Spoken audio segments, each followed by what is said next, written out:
يؤتي الحكمة من يشاء. السلام عليكم ورحمة الله وبركاته. نحمده ونصلي على رسوله الكريم أما بعد.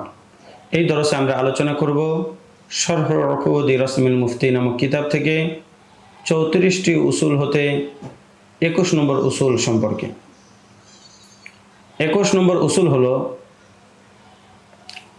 যখন কোনো একজন আম মুফতি মুকাল্লিদ ফতোয়া দিবেন তো তার জন্য সেই মাসালা সম্পর্কে মাযহাবের নির্ভরযোগ্য কিতাবসমূহের মধ্যে সরিহ জুজিয়া খুঁজে বের করে সেটার উপর ফতোয়া দেওয়া জরুরি।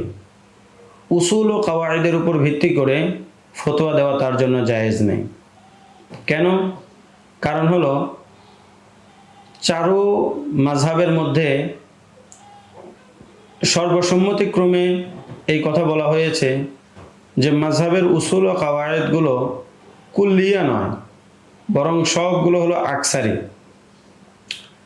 এই জন্য একজন মুফতি মুকাল্লিদের জন্য উসুল ও কাওয়ায়েদের উপর ভিত্তি করে ফতোয়া দেওয়া জায়েজ নেই। সরিহ জুজিয়া বের করে সেটার উপর ফতোয়া দিতে হবে।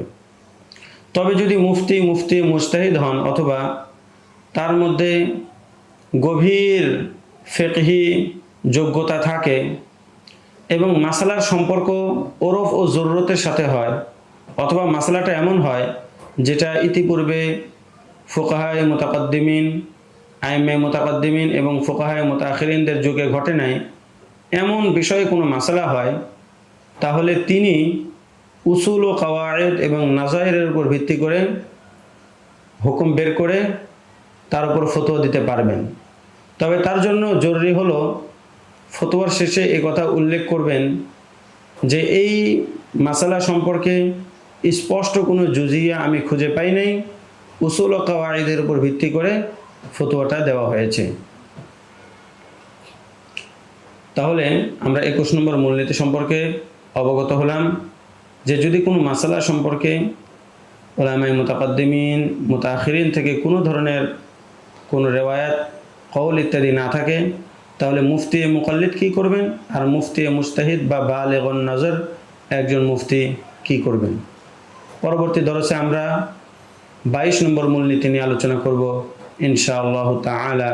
আসসালামু আলাইকুম ওয়া রাহমাতুল্লাহি ওয়া বারাকাতুহু।